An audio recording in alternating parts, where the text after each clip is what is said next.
یہ وہ رات ہے جس رات میں جبرائیل دوبارہ نازل ہو کے علی کا قصیدہ پڑھ رہا ہے کہ وَمِنَ النَّاسِ مَن يَشْرِي نَفْسَهُ ابْتِغَاءَ مَرْضَاتِ اللَّهِ وَاللَّهُ رَءُوفٌ بِالْعِبَادِ۔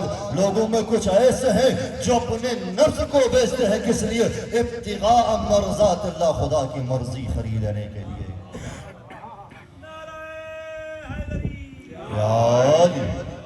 عزیزو، آیت اللہ وحید خراسانی نے ایسے بھیجا نہیں کہا کہ علی کی زندگی کی ایک رات علی کی افضلیت ثابت کرنے کے لیے کافی ہے، اس لیے کہ آج کی رات میں وہ معاملہ ہوا ہے، آج کی رات میں وہ تجارت قرار پائی ہے کہ ایسی تجارت کسی اور کے نصیب میں نہیں ہو۔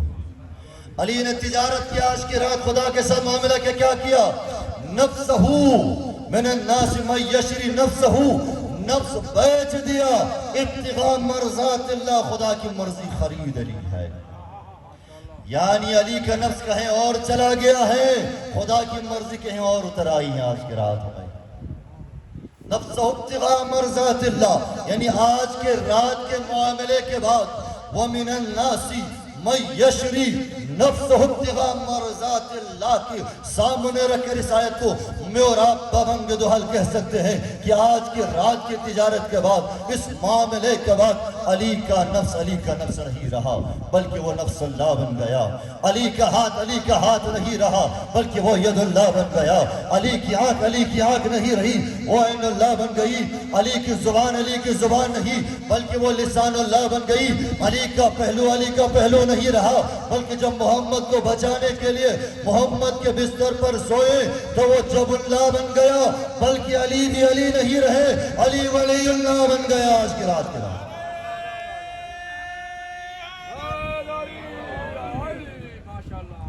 پہلا جو کام ہوا ہے، نفس وہاں چلا گیا، ابتغاء مرضات اللہ، مرضی آئی اہل بیت کے گھرانے میں۔ بس شب ہجرت کے بعد اگر کوئی ڈائریکٹ اہدنا الصراط المستقیم کہہ کے در علی کو چھوڑنے کے بعد، در زہرا کو چھوڑ کر ڈائریکٹ خدا کی بارگاہ میں جا کے خدا کو راضی کرنا چاہتا ہے، ڈائریکٹ وہ رضوان من اللہ اکبر تک جانا چاہتا ہے تو ممکن نہیں ہے، اس لیے کہ شب ہجرت کی معاملے کے بعد، تجارت کے بعد رضایت آئی ہے زہرا کے دروازے پہ۔ اب اگر خدا کو راضی کرنا چاہتے ہو، اب اگر نئے مسلمان رضوان من اللہ اکبر تک جانا چاہتے ہو، آؤ پہلے راضی ہو، زہرا کو راضی کرو اور علی کو راضی کرو۔ زہرا کی رضایت کے ذریعے سے، زہرا کو راضی کرنے کے ذریعے سے، علی کی رضایت کے ذریعے سے، علی کی مودت کے ذریعے سے، زہرا کی محبت کے ذریعے سے، علی کی ولایت کے ذریعے سے ہی تم تو رضوان اکبر تک جانا چاہتے ہیں۔ یہ جو کہتے ہیں ہم توحید کے علاوہ کسی چیز کو نہیں مانتے، ہم خدا کی وحدانیت کے قائل ہیں، خدا کی وحدانیت، ایک وحدانیت وہ ہے جو تمہاری لقلقہ زبانی پر تم وحدت کے قائل ہو، لیکن جو حقیقی توحید کا دائرہ ہے، حقیقی معنوں میں وحدانیت الہی تک جانا چاہتے ہو، رضوان من اللہ اکبر تک جانا چاہتے ہو، حقیقی معنوں میں توحید تک جانا چاہتے ہو، اس کا ایک ہی راستہ ہے جسے قرآن صراط مستقیم سے یاد کرتا ہے، اور ہم اسے محبت و ولایت و مودت اہل بیت کے راستے سے یاد کرتے ہیں۔ ایک ہی راستہ ہے صراط مستقیم، اس راستے کے علاوہ کسی اور تیرے راستے سے انسان خدا تک نہیں پہنچ پاتا، اس لیے کہ یہی وہ راستہ ہے، وہ محبت کا راستہ، یہ مودت کا راستہ، یہ ولایت کا وہ راستہ ہے جو انسان کی دوسری عبادتوں کو بھی معراج عطا کرتا ہے۔ یہ وہ راستہ ہے جو تمہیں سعادت ابدی، نجات ابدی، رضوان من اللہ اکبر تک لے آتی ہے۔ لیکن اگر تمہارے دل میں ان کی محبت نہ ہو، محبت کے بجائے ان کا نام سن کے دل میں چہرے پہ حشاشیت آنے کے بجائے چہرے کا بگڑ جائے، اللہ کے رسول نے فرمایا ما من قوم، کیا ہو گیا ہے ان لوگوں کو، کیا ہو گیا ہے اس قوم کو، اذا ذکر عندهم آل ابراہیم فرحوا واستبشروا، جب ان کے درمیان ابراہیم کا نام آتا ہے، آل ابراہیم، جب آل ابراہیم کا تذکر ہوتا ہے، جب ان کے درمیان اسماعیل کا نام آتا ہے، اسحاق کا نام آتا ہے، آل ابراہیم کا تذکر ہوتا ہے تو فرحوا واستبشروا، یہ خوشحال ہوتے ہیں، یہ خوشی سے جھوم اٹھتے ہیں۔ وَإِذَا ذُكِرَ عِندَهُمْ آلُ مُحَمَّدٍ، لیکن جب ان کے درمیان آل محمد کا تذکرہ ہوتا ہے، جب ان کے کانوں میں زہرا کا نام آتا ہے، علی کا نام آتا ہے، حسن و حسین کا نام آتا ہے، اشمئزت قلوبہم، چہرے کھلنے کے بجائے چہرہ بگڑ جاتا ہے ان کا۔ وہی لوگ کیا ہو گیا ان لوگوں کو جب آل ابراہیم کا تذکرہ ہوتا ہے، فرحوا واستبشروا، خوشحال ہوتے ہیں، خوشی سے جھوم اٹھتے ہیں۔ وَإِذَا ذُكِرَ عِندَهُمْ آلُ مُحَمَّدٍ، لیکن یہ لوگ جب آل محمد کا تذکرہ آتا ہے، اشمئزت قلوبہم، ان کا دل دھڑک اٹھتا ہے، ان کے چہرے کا رنگ بگڑ جاتا ہے۔ فرمایا وَالَّذِي نَفْسُ مُحَمَّدٍ بِيَدِهِ، اس ذات کی قسم جس کے قبضے قدرت میں مجھ محمد کی جان ہے، لو ان عبدا جاء یوم القیامت بعمل 70 نبیا، اگر قیامت کے دن کوئی بندہ 70 انبیاء کی عبادت کے برابر عبادت لے کر آئے تو ما قبل اللہ ذالک منہ حتی یلقاہ بولایتی و ولایت اہل بیتی۔ اگر اس جملے کا میں اپنے انداز میں ترجمہ کرنا چاہوں تو اگر کوئی بندہ قیامت کے میدان میں 70 انبیاء کی عبادت کے برابر عبادت لے کر آئے لیکن دل میں علی و اولاد علی کی ولایت نہ رکھتا ہو تو 70 انبیاء کی عبادت کے برابر عبادت خدا اس کے منہ پہ مار دے گا۔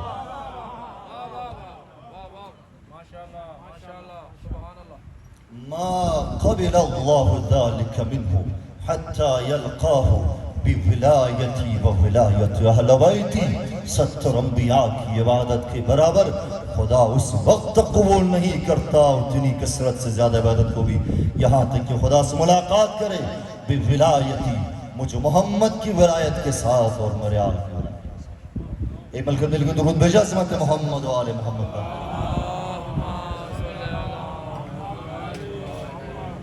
بار انشاءاللہ فضائل بیان ہوں گے لیکن پیغام بھی ضروری ہے۔ کل بھی میں نے اسی آیت مجیدہ کو سرنامہ کلام قرار دیا کہ یہ جو اعتراض ہوتا ہے کہ بار بار حسینیت کی تکرار کیوں کی جا رہی ہے، بار بار حسین کو دہرایا کیوں جا رہا ہے، وہ ایک داستان ہے، ایک سے تاریخی واقعہ تھا 61 ہجری کا، 1400 سال پہلے جو جیتنے والا جیت گیا، ہارنے والا ہار گیا۔ یہ محرم کا چاند شروع ہوتے ہی ہر سال حسین حسین کی فریاد بلند کیوں کر رہے ہیں، کبھی گلی بن کر کے ہمیں تنگ کر رہے ہیں، کبھی چوک بنا کر کے ہمیں تنگ، کبھی روڈ بنا کر کے تنگ کر رہے ہیں، اس کو دہرا کیوں رہے ہیں؟ توجہ ہے، میں اس کا جواب دینا چاہتا ہوں قرآن آیات کی روشنی میں۔ دہرا کیوں رہے ہیں؟ جہاں فرصت ملے، جہاں موقع ملے، یہ فریادیں کیوں بلند ہوتی ہیں؟ ہر سال حسین کو دہراتے کیوں ہیں؟ اعتراض یہی ہے نا، ایک داستان ہے، ایک تاریخی واقعہ، اس کو بار بار دہرانے کی ضرورت کیوں ہے؟ تو ہم حسبنا کتاب اللہ کے دعویٰ داروں کو، جن کا دعویٰ یہ ہے کہ ہمیں اللہ کی کتاب ہی کافی ہے، ہمیں کسی اور چیز کی ضرورت نہیں، خود خدا کی کتاب سے پوچھئے آیا قرآن میں کوئی داستان تکرار ہوئی ہے یا نہیں؟ قرآن میں یہ تاریخی واقعات کو دہرایا ہے یا نہیں؟ اگر آپ کی نگاہ میں آپ جو کہتے ہیں حسبنا کتاب اللہ، ہمیں اللہ کی کتاب کافی ہے، اگر قرآن میں داستانوں کو دہرایا ہے، اگر قرآن میں واقعات کو دہرایا ہے تو یہاں پر بھی دہرانا صحیح ہے، اگر وہاں نہیں دہرایا تو یہاں پر بھی صحیح نہیں ہے۔ تو قرآن اٹھا کر دیکھیں، بسم اللہ الرحمن الرحیم سے لے کر والناس تک کتنی مرتبہ پروردگار عالمین نے آدم کو دہرایا ہے، آدم کے بیٹوں کو دہرایا ہے۔ بھائی آدم کے بیٹوں کی ایک داستان ہے، ایک تاریخی واقعہ ہے، ایک مرتبہ بیان کر کے نہیں بیٹھے۔ یہ بار بار حابیل و قابل کی بات کیوں ہو رہی ہے؟ یہ بار بار موسیٰ کے قصے کو پروردگار عالمین کیوں دہرا رہا ہے؟ یہ بار بار صبر ایوب کی بات کیوں ہو رہی ہے؟ یہ بار بار امتحانات ابراہیم کی بات کیوں ہو رہی ہے؟ تو قرآن میں سینکڑوں واقعات ایسے ہیں، داستان ایسی ہیں جنہیں پروردگار عالمین نے بار بار دہرایا ہے۔ اب جو عزیزان محترم بار بار تکرار کیا ہے، اب قرآن پہ سوال اٹھائیں تو پروردگار آپ قرآن میں ان داستانوں کو کیوں تکرار کر رہے ہیں؟ آپ قرآن میں ان داستانوں کو کیوں بار بار دہرا رہے ہیں؟ تو پروردگار عالمین نے سورہ ہود آیت نمبر 120 میں اس کا مفصل جواب دیا، فرمایا وَكُلًّا نَقُصُّ عَلَيْكَ مِنْ أَنْبَاءِ الرُّسُلِ، اے میرے حبیب ہم آپ سے پہلے کے انبیاء کی داستانوں کو آپ کے لیے بیان کرتے ہیں، ان واقعات کو دہراتے ہیں ان حادثات کو تکرار کرتے ہیں کس لیے؟ ما نثبت به فؤادک، پہلی بات، پہلی وجہ یہ ہے کہ ہم ان داستانوں کے ذریعے سے، ان واقعات کے ذریعے سے نثبت به فؤادک، اس کے ذریعے سے ہم آپ کے ارادے کو مضبوط کرنا چاہتے ہیں، آپ کے دل کو تقویت دینا چاہتے ہیں۔ وَجَاءَ فِي هَذِهِ الْحَقِّ، ان داستانوں میں حقائق اس لیے بیان کرتے ہیں۔ تیسری بات، وَمَوْعِظَةٌ، ان میں موعظہ ہے، نصیحت کی باتیں اس لیے تکرار کرتے ہیں، دہراتے ہیں۔ اور آخری بات فرمایا وَذِكْرَىٰ لِلْمُؤْمِنِينَ، مؤمنین کے لیے عبرت کی باتیں ہیں، مؤمنین کے لیے درس کی باتیں ہم اس لیے تکرار کرتے ہیں۔ بس قرآن نے کہا 4 وجوہات کی بنا پر قرآن میں داستانوں کو دہرا رہے ہیں۔ نثبت به فؤادک، دلوں کی مضبوطی ہیں۔ جب پیغمبر دیکھتے ہیں اگر میری امت، اگر میرے چاہنے والے میری امت میرے راستے میں کانٹے بچھا رہی ہے، مجھ پر پتھر برسا رہی ہے، میرے اوپر میں جو ہدایت کی کوشش کر رہا ہوں اس کے شکریہ کے بجائے میرے اوپر کوڑا کرکٹ پھینک رہی ہے، اگر مجھے اذیت دے رہی تو میں خدا کا اکیلا نبی نہیں ہوں جسے اذیت دے رہی، مجھ سے پہلے والوں کو بھی اذیت دے رہے تھے۔ جب ان داستانوں کو پڑھتے ہیں، ان کو تکرار کرتے ہیں تو طبیعی طور پر پیغمبر کے دل کو تقویت ملتی ہے۔ وَجَاءَ فِي هَذِهِ الْحَقِّ، قرآنی داستانوں میں حقائق ہے اس لیے بیان کرتے ہیں۔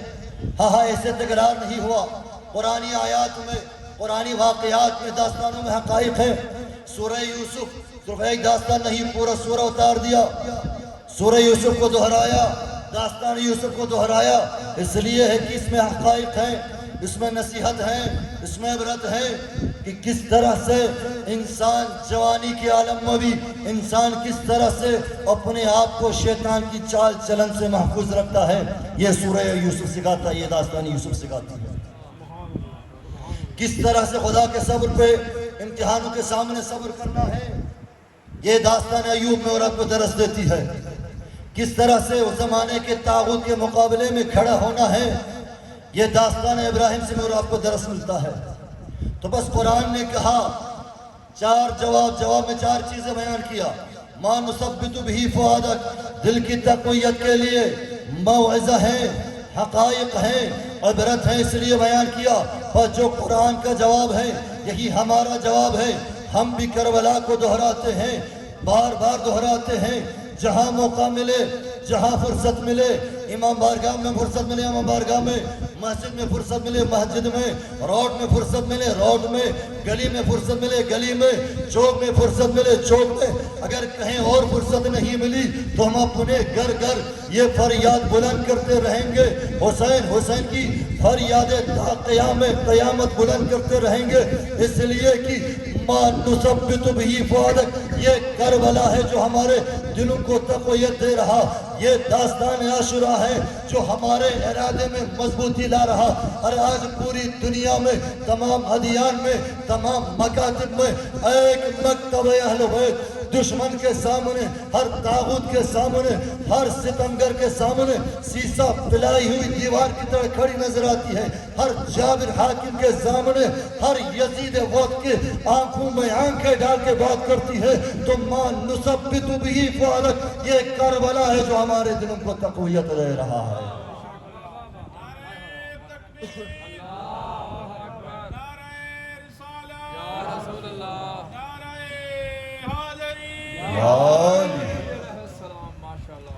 ما نثبت به فؤادک، کربلا دلوں کو مضبوط کر دیتا ہے۔ داستان کربلا ارادے میں تقویت لے کے آتا ہے۔ کربلا سے جڑنے کے بعد پھر تمہیں کوئی پرواہ ہی نہیں کہ سامنے دنیا کا کتنا سپر پاور ہی کیوں نہیں۔ آج کے عیسوی کے فرزند حسین ابن علی سید علی خامنہئی سے لوگوں نے یہی کہا، جاؤ جا کے کہیں جا کر پناہ لے لو، اب کی بار خیر نہیں ہے، اب کی بار دشمن نے پکا ارادہ کیا ہے۔ فرزند حسین ابن علی مکتب حسینی کے اس عظیم شاگرد، اس عظیم غلام نے ہی فرمایا کہ میں عباس کے علم کے سائے میں ہوں، مجھے کسی اور سائے میں جانے کی ضرورت نہیں ہے۔ فرمایا میرا تعلق، میری نسبت دنیا کے غیرے سے نہیں، میری نسبت فرزند رسول عزیز زہرا سے ہے۔ میرے مولا نے دنیا میرے مولا کو بھی ہی مشورہ دیا تھا کہ مولا یمن میں جا کے پناہ لے لو، مدینے میں چاہنے والے ہیں، کہے چاہنے والوں کے درمیان رہے۔ مولا نے آواز بلند کی تھی، مثلی لا یبایع مثلا، دنیا والوں میں حسین کی یزید کی بیعت نہیں کرتا، یہ نہیں فرمایا، بلکہ فرمایا مثلی لا یبایع مثلا، مجھ حسین جیسا یزید جیسے کی بیعت نہیں کرتا۔ یعنی امام نے سمجھا دیا تا قیامت حسینی کردار بھی سامنے آئیں گے، آپ کی یزیدی کردار بھی سامنے آئیں گے۔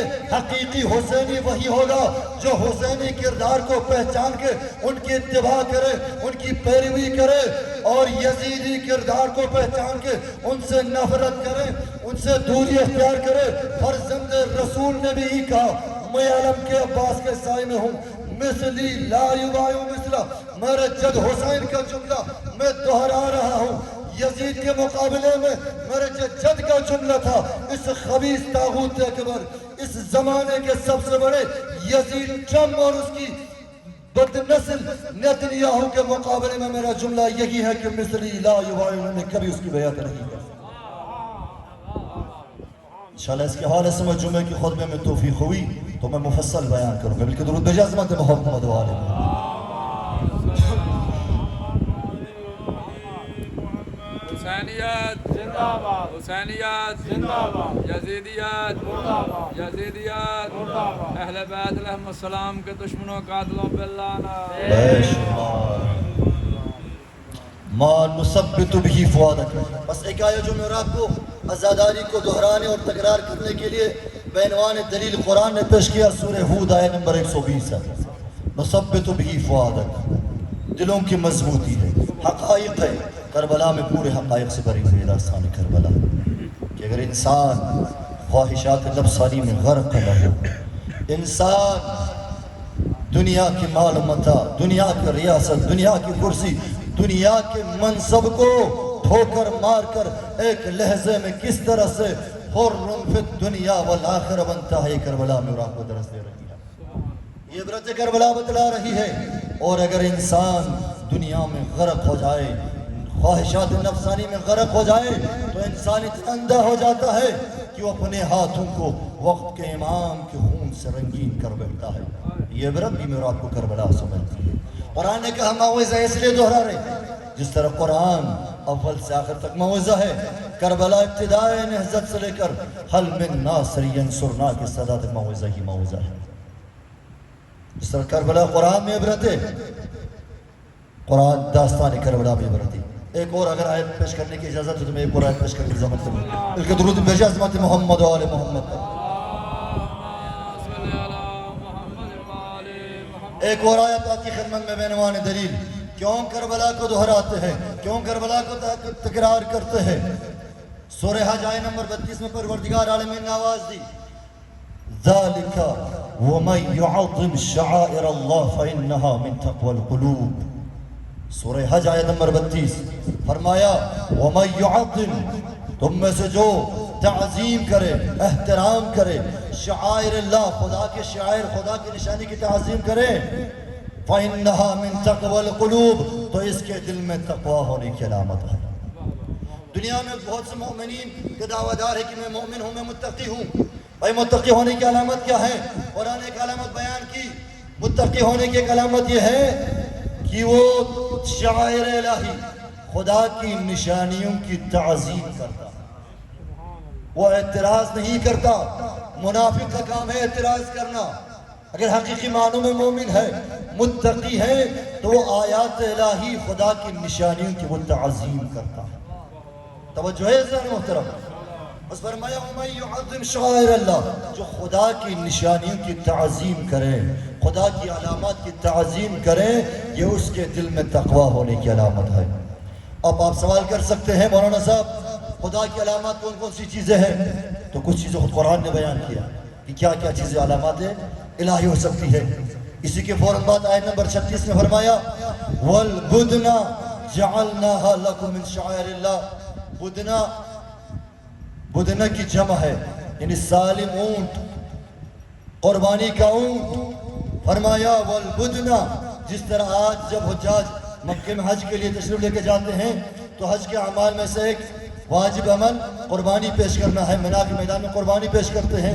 تو پیغمبر کے زمانے میں بھی مدینے سے جب مکے کے لیے جاتے تھے تو وہاں پر قربانی کے لیے اپنے ساتھ اونٹ لے کر جاتے تھے. اب وہاں پر جانے سے پہلے اس اونٹ پر خاص قسم کی ایک علامت لگتی تھی, ایک مہر لگتی تھی. وہ اس بات کی دلیل تھی کہ اس اونٹ کو مینا کے میدان میں جا کر حج کے ایام میں قربان ہونا ہے. پروردگار عالم نے فرمایا وَالْبُدْنَ جَعَلْنَاهَا لَكُمْ شَعَائِرِ اللَّهِ. دنیا والو اس کو ایک عام اونٹ کی طرح مت سمجھنا, من شعائر اللہ, ہم نے اس کو اپنی علامات سے قرار دیا ہے, بس اس کی تعظیم کرو. بس یہاں سے معلوم ہوتا ہے ہر جانور قابل تعظیم نہیں ہوتا, لیکن کچھ جانور قابل تعظیم ہوتے ہیں. فرمایا وَالْبُدْنَ جَعَلْنَاهَا لَكُمْ شَعَائِرِ اللَّهِ. اس قربانی کے جانور کو, اس اونٹ کو ہم نے اپنی نشانی قرار دی. بس خدا کی ایک نشانی جو قابل تعظیم ہے وہ قربانی کا جانور ہے, قربانی کے اونٹ ہے. اور کیا چیز شعائر اللہ ہے؟ سورہ بقرہ میں آواز دی ان الصفا والمروہ من شعائر اللہ. دنیا والو یاد رکھنا, صفا و مروہ من شعائر اللہ, خدا کی علامات میں سے, نشانیوں میں سے ہیں. خبردار جب تک ان دونوں کے درمیان سعی نہیں کرو گے تمہاری حج قابل قبول نہیں. صفا کعبے کے دائیں جانب ایک پہاڑ ہے, مروہ کعبے کے بائیں جانب ایک پہاڑ ہے. صفا وہی پہاڑی ہے جہاں پر حضرت آدم علیہ السلام نازل ہوئے تھے, اور مروہ کے بارے میں کہتے وہی پہاڑی ہے جہاں پر حضرت حوا اترے تھے. ملک درود بھیجا عظمت محمد و آل محمد پر.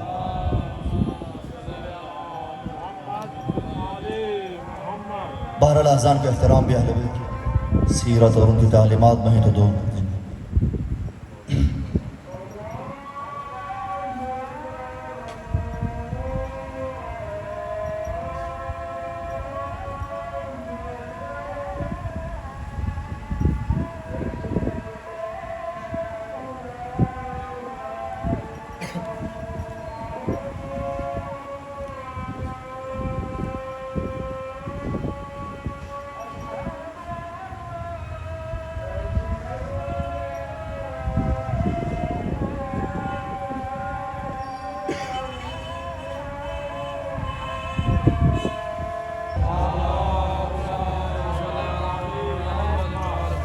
دوسری علامت کے طور پر فرمایا ان الصفا والمروہ من شعائر اللہ. دنیا والو صفا اور مروہ خدا کی علامات میں سے ہیں, خدا کی نشانیوں میں سے ہیں. اور یہ کوئی اتنا بلند پہاڑ بھی نہیں, بہت بڑا پہاڑ بھی نہیں ہے. اگر صرف پہاڑ ہونے کی وجہ سے خدا کی علامت قرار دی ہے تو ہمارے بلتستان کی پہاڑوں کو قرار دینا چاہیے. کیٹو سب سے بڑا پہاڑ وہاں پہ موجود ہے. اس میں کیا کوئی خاص بات ہے جو شاعر الہی قرار دیا؟ خدا کی علامت قرار دینے کی وہ خاص بات کیا ہے؟ تو علماء نے فرمایا اس میں خاص بات یہ ہے کہ ان دو پہاڑیوں کے درمیان ایک نبی کی ماں نے ایک نبی کو بچانے کے لیے, ایک نبی کو پانی لینے کے لیے 7 مرتبہ سعی کی تھی. خدا کو یہ فعل اتنا پسند آیا کہ اعمال حج میں بھی داخل کیا اور اپنی علامات میں سے بھی قرار دیا. آقا ذیشان حیدر جوادی فرماتے ہیں حضرت حاجرہ کا یہ فعل انجام اعمال حج میں سے قرار دینا خود اس بات کی دلیل ہے کہ اگر کہیں پر کوئی کسی نبی کو بچانے کے لیے کوئی سعی ہوتی ہے, کوئی کوشش ہوتی ہے, تو وہ یہ حق رکھتی ہے, وہ یہ احترام رکھتی ہے کہ اس کا لحاظ کیا جائے, اس کو زندہ رکھا جائے, اس کی تعظیم کی جائے. بس عزیزو قرآن نے کہا وَالْبُدْنَ جَعَلْنَا لَكُمْ شَعَائِرِ اللَّهِ, اس اونٹ کو ہم نے تمہارے لیے شاعر اللہ قرار دیا. قرآن نے کہا ہم نے صفا و مروہ کو تمہارے لیے شاعر اللہ قرار دیا. قربانی کے جانور کو شاعر اللہ قرار دیا. کسی مسلمان کو کوئی تکلیف نہیں, صفا و مروہ کو شاعر اللہ قرار دیا, خدا کی علامتیں قرار دی. کسی مسلمان کو کوئی تکلیف نہیں. تکلیف ہے تو فرزند رسول سے ہے, تکلیف ہے تو اولاد رسول سے ہے. ارے کہ زہرا میں نے عرض کیا کیوں صفا و مروہ کو صفا و مروہ کو علامت قرار دی، فرمایا اس لیے کہ یہاں پر ہاجرہ نے نبی کو بچانے کے لیے 7 مرتبہ سعی کی تھی، اور سعی کرنے کی وجہ سے وہ قابل تعظیم ہے۔ تو کربلا میں بھی سعی ہوئی ہے، ہاجرہ نے سعی کی ہے، 2 پہاڑوں کے درمیان حسین فرد علی نے سعی کی ہے، خیمہ گاہ اور قتل گاہ کے درمیان ہاجرہ نے سعی کی ہے، پانی کی تلاش میں زہرا کے لال نے سعی کی، پانی کی تلاش نہیں بلکہ کبھی کڑیل کے جنازے کو اٹھانے کے لیے تو کبھی علمدار کے جنازے کو اٹھانے کے لیے ہاجرہ نے سعی کی ہے۔ صرف 7 مرتبہ فرزند رسول نے سعی کی ہے، کم سے کم 72 مرتبہ ہاجرہ نے سعی کی ہے ایک نبی کو بچانے کے لیے۔ زہرا کے لال نے سعی کی ہے 1,24,000 انبیاء کے مقصد کو بچانے کے لیے۔ اگر فرزند رسول سعی نہ کرتے تو نہ 7 ہاجرہ کی سعی بچتی، نہ ابراہیم کا طواف بچا، نہ ابراہیم کا کعبہ بچتا، نہ مسلمانوں کی نماز بچتی، نہ مسلمانوں کا روزہ بچتا، نہ مسلمانوں کی حج بچتی۔ قربانی کا جانور علامت الہی ہو سکتا ہے، شاعر اللہ ہو سکتا ہے، صفا و مروہ، لیکن نبی کو بچانے کی کوشش ہونے کی وجہ سے صفا و مروہ ہو سکتی ہے۔ تو تمام انبیاء کو بچانے، تمام انبیاء کے مقصد کو بچانے کے لیے سب سے بڑی جو کوشش ہوئی وہ کربلا میں ہوئی ہے۔ ہم کربلا کو دہراتے ہیں، حسین کو تکرار اس لیے کرتے ہیں اس لیے کہ حسین اعظم شاعر اللہ، حسین سے بڑھ کر خدا کی کوئی علامت نہیں ہو سکتی۔ حسین سب سے بڑی علامت ہے۔ حسین نے جو قربانی دی کسی اور نے نہیں دی۔ جوان کی قربانی ہر کوئی دے سکتا ہے، جوان بھائی کی قربانی بھی ہر کوئی دے سکتا ہے، جوان دوست کی قربانی بھی ہر کوئی دے سکتا ہے، لیکن دنیا کا غیرت مند انسان آسانی سے بہنوں کی چادروں کی قربانی نہیں دے سکتا۔ یہی وجہ ہے میرے مولا نے وہ قربانی دی، کسی نبی کے صبر پر آسمان کے ملائکہ نے تعجب نہیں کیا، لیکن غریب کربلا نے وہ صبر کر دکھایا کہ مولا نے آواز دی لقد عجبت من صبرک ملائکۃ السماء، میرے جد حسین تو نے وہ صبر دکھایا کہ تیرے صبر پر آسمان کے ملائکوں نے بھی تعجب کیا ہے۔ یہ وہ ایام ہے، آج 15 محرم الحرام، آج کے دن میں ایک نقل کے مطابق علی کی بیٹیاں کوفے سے شام کی طرف روانہ ہو رہی ہیں۔ علی کی بیٹی اسیر ہو کے جا رہی ہے، علی کی بیٹیوں کے سر پہ چادر نہیں ہے، ہاتھوں میں رسن ہے۔ عزیزوں میں نے آسانی سے کہہ دیا علی کی بیٹی اسیر ہو کے جا رہی ہے۔ کون سی بیٹی؟ کتنا خیال تھا علی کو زہرا کے پردے کا۔ اللہ اکبر۔ راوی کہتا ہے میں بڑی دیر تک مدینے میں امیر کائنات کے ہمسائے میں رہا، لیکن کبھی نہ میں نے زینب کی آواز سنی، نہ کبھی زینب کے جسم تر پر ہماری نظر پڑی۔ یہی راوی کہتا ہے جب بھی شہزادی نانا کی زیارت کو جانا چاہتی تھی نا، علی دن میں لے کر نہیں جاتے تھے، رات میں لے کر جاتے تھے۔ کس حالت میں لے کر جاتے تھے؟ روایت کا جملہ ہے الحسن یمینها والحسین یسارها والامام امامها۔ آگے خود امیر کائنات تشریف فرما ہوتے تھے، زینب کے دائیں جانب حسن مجتبیٰ بیٹھے، بائیں جانب حسین شہید کربلا امامت کے پہرے میں نانا کے روزے کی طرف لے جاتے تھے۔ وہ بھی رات میں جب روزے کے قریب ہوتے تھے تو مولا جلدی کر کے آگے بڑھ کے اس چراغ کو بھی کم کر دیتے تھے۔ امام حسن فرماتے ہیں ایک دن میں نے بابا سے سوال کیا، بابا آپ یہ روزانہ جب روزے کے قریب پہنچتے ہیں تو آپ جلدی کر کے یہ چراغ کیوں کم کر دیتے ہیں؟ مولا فرماتے ہیں اخشا ان ينظر احد الى شخص زینب، بیٹے حسن یہ چراغ اس لیے کم کر رہا ہوں، مجھے یہ خوف ہے کہ کسی نامحرم کی نظر تیری بہن زینب نہ پڑے۔ علی کو کتنا خیال تھا زینب کی چادر کا. جب علی پہ ضربت لگی، علی کو گھر لے کے آ رہے ہیں، دروازے سے باہر دوبارہ آواز دی، حسن بیٹے حسن اصحاب کو واپس کر دینا. میری زینب میری آواز سن کے باہر آئے گی، کہیں ایسا نہ ہو کسی کی نظر میری زینب پہ پڑے. میں قربان ہو جاؤں مولا تیری غیرت پر. نانا کے مدینے میں تو نے گوارا نہیں کیا کسی نعیم کی نظر، کسی نامحرم کی نظر تیری زینب کی طرف بڑھے. لیکن ہائے غربت سید سجاد، ہائے مظلومیت سید سجاد. کبھی بازار کوفہ، کبھی دربار کوفہ، کبھی بازار شام، پھوپھیوں کو ننگے سر دیکھ رہا. ارے سجاد کے ہاتھوں میں بیٹھ گیا، سجاد کچھ نہیں کر پا رہا. اجرکم اللہ. ہاں سجاد کی غربت یہی بہت بڑی ہے. یہی وجہ ہے جب کربلا سے واپسی پہ جب مولا سے سوال ہوا، مولا کون سی منزل بہت سخت تھی، مولا کے زبان مبارک پر ایک ہی لفظ آیا، الشام الشام الشام. میں عرض کروں گا مولا جوان بھائی سے، کڑیل بھائی سے آپ کربلا میں جدا ہوئے تھے. مولا علمدار کربلا کے بازو اٹھا کر آپ نے کربلا میں بوسہ دیا تھا. مولا عرش کی زینت بابا کا سر نو کے نیزے پہ بلند ہوا تو کربلا میں بلند ہوا تھا. یہ شام میں کیا ہوا؟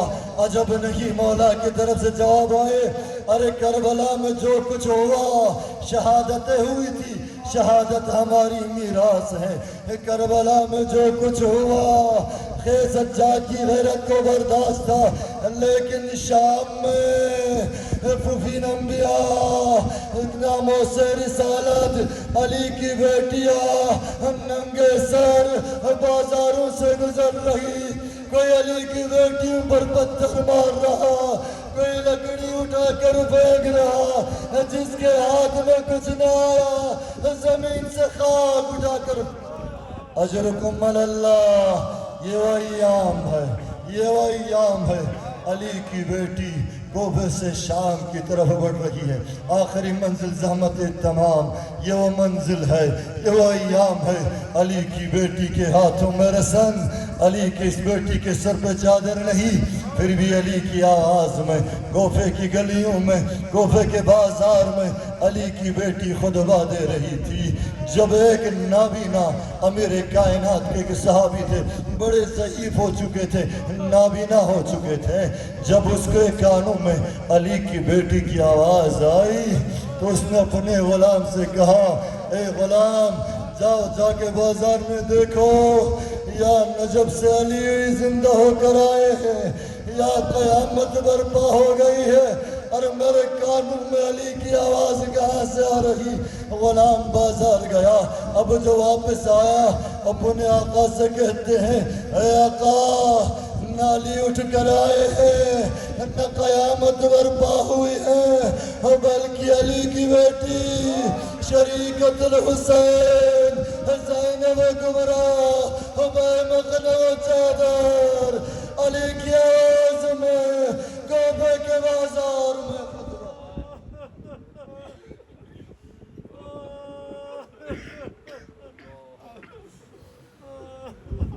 ألا لعنة الله على القوم الظالمين وسيعلم الذين ظلموا أي منقلب ينقلبون.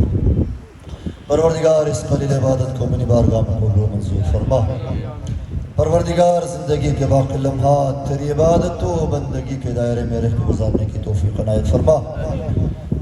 محمد و آل محمد کی محبت و ولایت و مودت کے دائرے میں رہ کے گزارنے کی توفیق عنایت فرما. پروردگار 5 وقت کی نماز کی پابندی کی توفیق عنایت فرما. پروردگار دنیا میں محمد و آل محمد کی اطاعت، آخرت میں ان کی شفاعت سے بہرمند فرما. مجلس میں تشریف فرما تمام مومنین کی جملہ حوائج شریعت پر آورد فرما. پروردگار دنیا کے جس کونے میں آزاداران بھی عبداللہ الحسین آزاداری برپا کرنے میں مصروف ہے، ان کی جان عزت مال دولت کی حفاظت فرما. مقروض کا قرض ادا فرما. بے اولاد کا اولاد نرینہ عنایت فرما. پروردگار ہمیں اپنی اولاد کی اہل بیت کے راستے میں تربیت کرنے کی توفیق عنایت فرما. پروردگار یوسف زہرا کے ظہور میں تعجیل فرما. پروردگار یوسف زہرا امام زمان کو ہم سے راضی و خوشنود فرما. پروردگار واجبات کی ادائیگی محرمات سے دوری کے نتیجے میں ہمیں امام کی ادنا سے غلاموں میں شامل ہونے کی توفیق عنایت فرما. برحمتک یا ارحم الراحمین.